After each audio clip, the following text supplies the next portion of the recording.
İyulun 17-sində Prezident İlham Əliyev parlamentdə qəbul olunmuş ölkədən getmək, ölkəyə gəlmək və pasportlar haqqında qanunun tətbiqi barədə fərman imzalayıb. Bununla beynəlxalq bir pasport, bir şəxs təcrübəsinin tətbiqi, pasportların verilməsi qaydaları sadələşdirilir və verilmə müddəti sürətləndirilir. Yeni pasportlara keçid üçün 6 ay vaxt ayrılır. Qanuna edilən dəyişikliklər 18 yaşına qədər şəxslərə xarici pasport verilməsini nəzərdə tutur.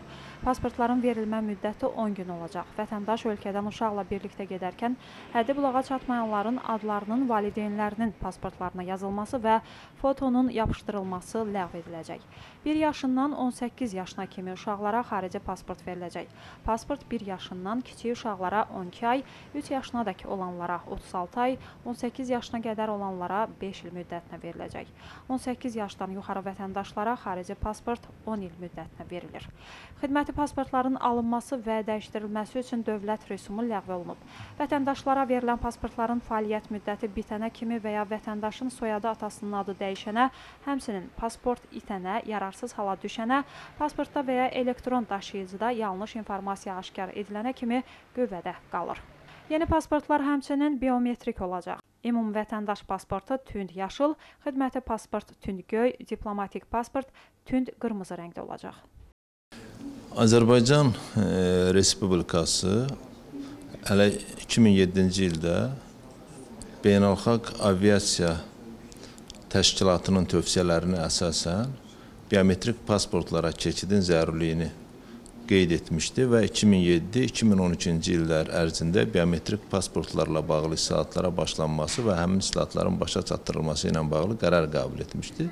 Bununla bağlı Azərbaycan Respublikasında dövlət proqramı təsdiq edilmişdi. Təsdiq edilmiş dövlət proqramına əsasən 2013-cü ildə biometrik pasportların Azərbaycan vətəndaşlarına verilməsi başa çatdırılmalı idi. Biometrik pasportların tətbiqinə başlanılması xaricə gedən Azərbaycan vətəndaşlarının sərhəd buraxılış məntəqələrində aparılan yoxlamaların vaxtını, müddətini xeyli azaldacaq. Çünki bu xüsusi çip əlavə olunmuş pasportlarda, PIN kodlarda vətəndaşların foto şəkilindən tutmuş bütün məlumatlar əks olunub. Cinayətkarlığa qarşı mübarizə baxımından çox əhəmiyyətlidir.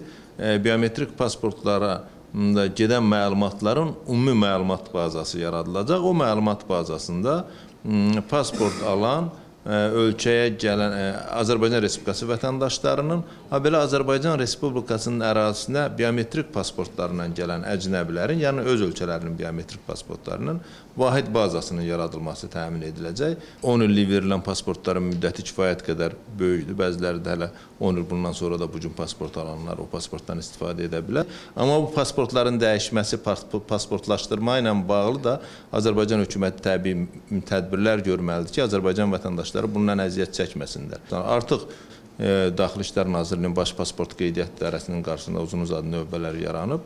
Amma elə pasportların tətbiqi ilə bağlı elə islahatlar elə aparılmalıdır ki, bu biometrik pasportların tətbiqinə verilən zaman insanlar əziyyət çəkməsinlər. Yəni dövlət bundan kommersiya fəaliyyəti kimi istifadə etməli deyil. Dövlət bundan vətəndaşların hüquq və azadlıqlarının daha yaxşı qorunmasına yardım edən bir tədbir kimi faydalanmalıdır.